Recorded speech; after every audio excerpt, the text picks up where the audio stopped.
یہ جو شہید ہے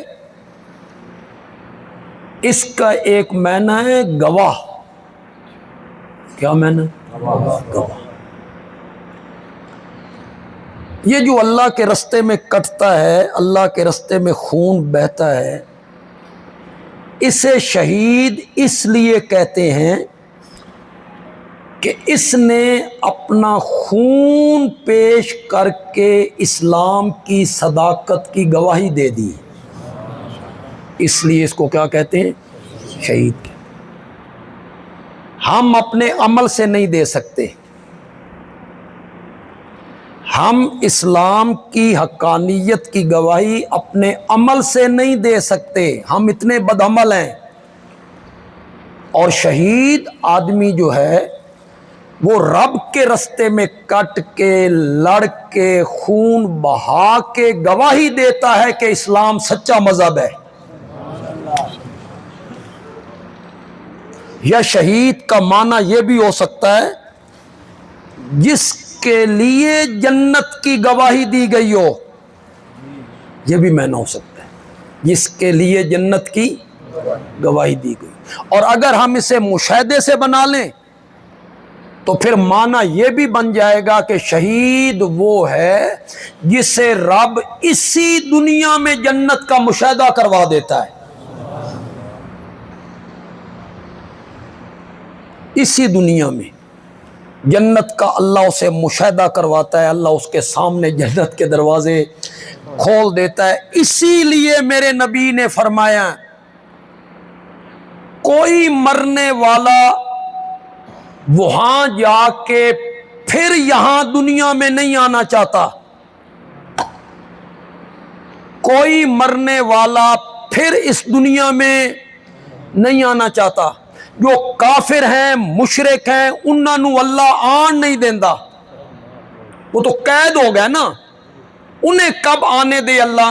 اور جو نیک بندے ہیں، بزرگ ہیں، مومن ہیں، اللہ والے ہیں، وہ جنت کی نعمتیں چھوڑ کر اس دنیا میں نہیں آنا چاہتا. کوئی بندہ اس دنیا میں نہیں آنا چاہتا. الدنیا سجن المومن، دنیا مومن کے لیے کیا ہے؟ قید خانہ ہے. قید خانہ، قید خانے سے نکل کے پھر کوئی بندہ قید خانے میں آئے گا؟ اس دنیا میں پھر آنا چاہتا ہے؟ یہ یوں ہی لوگوں نے مسئلے بنائے ہیں، روح آنیاں تے جمعرات نو آنیاں اور شب برات نو آنیاں. کہاں سے آ رہی ہیں؟ جنت سے. کہاں سے؟ جنت سے. کہ ویکھن وج دیاں گلیاں، واہ، جنت کی نعمتیں چھوڑ کے یہ آپ کی نالیاں دیکھنے آتی ہیں، وہ جو روحیں. مجھے آپ کا پتہ نہیں ہے کہ یہاں وج میں کیا رواج ہے. ہمارے ہاں بڑا رواج ہے، شب برات کے دن رات سارے لوگ قبرستان ہوتے ہیں. پتہ نہیں آپ کے ہاں کہ نہیں. کون ہی نا، سارا شہر قبرستان. قبرستان جانا چاہیے اس رات، قبرستان جانا چاہیے. میں نے کہا تہاڈی بھی سمجھ نہیں آئی، روحاں گھر آئیاں تے تساں قبرستان. روحاں گھر آ گئی اور یہ کہاں چلے گئے؟